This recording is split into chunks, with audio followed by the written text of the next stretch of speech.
السلام عليكم، اهلا وسهلا بكم جميعا في قناتي. النهارده هنعمل بسبوسه بطريقه سهله وبسيطه. تعالوا نشوف هنعملها ازاي.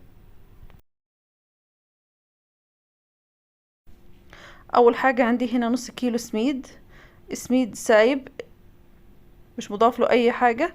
انا شلت منه مقدار معلقتين، ضفتهم جوز هند. ممكن تخلي المقدار كله بس سميد.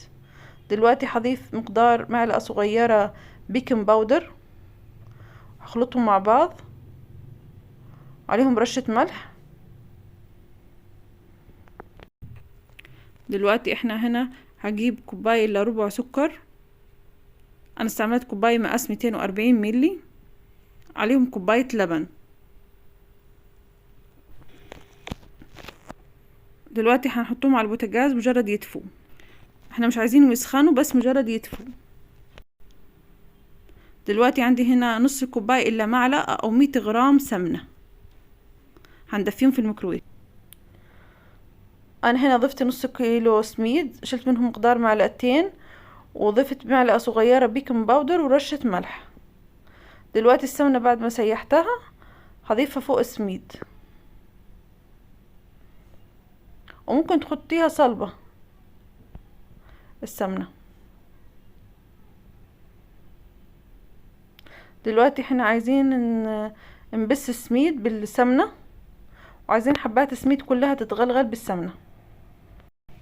وكده كل حبات السميد غلغلت بالسمنة. دلوقتي هنشغل النار على الكنكة عشان يذوب السكر ويدفي اللبن معنا. كده كفاية.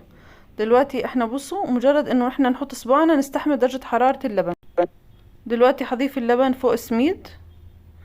احنا المرحلة دي مجرد عايزين السميد يتشرب اللبن، مش عايزين نعجن. هنخلط كده على الخفيف، مجرد السائل يتشرب السميد كده كفاية. دلوقتي هنضيف طحينة وندهن الصينية، وممكن برضو تدهنيها في سمنة. ودلوقتي هنضيف خليط البسبوسة في الصينية مقاس 30.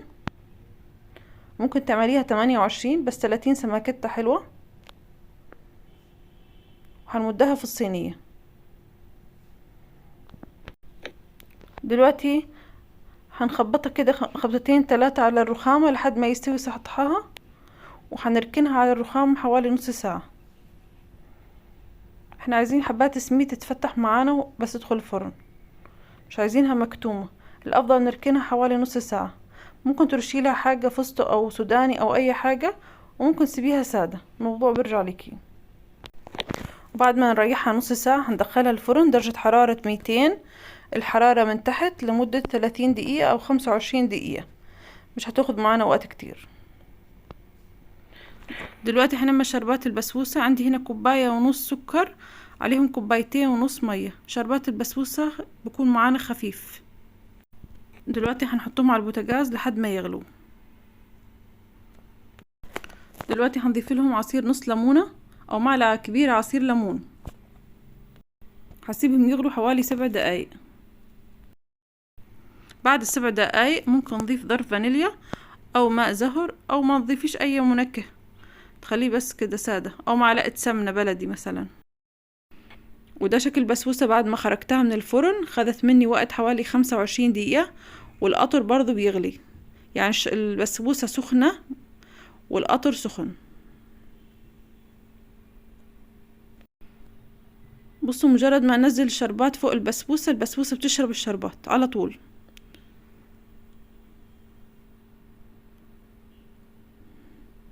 هنزل الشربات كله.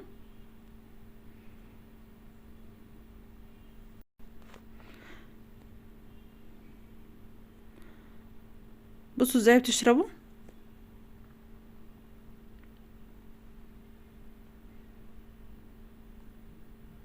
دليل نجاح البسبوسة انها شربت القطر. وده دليل نجاح البسبوسة انها شربت القطر. بصوا ازاي عم بيبان البسبوسة تشربوا. بصوا ازاي. دلوقتي هسيبها لحد ما تبرد تماما، حوالي ساعة زمان. هغطيها في اي غطا حوالي نص ساعة كده، وبعدين هسيبها لحد ما تبرد تماما واقطعها. بتمنى تجربوها وتعجبكم. لا تنسوا الاشتراك في القناة وتفعيل الجرس يصلكم كل جديد. يو عايزين اعمل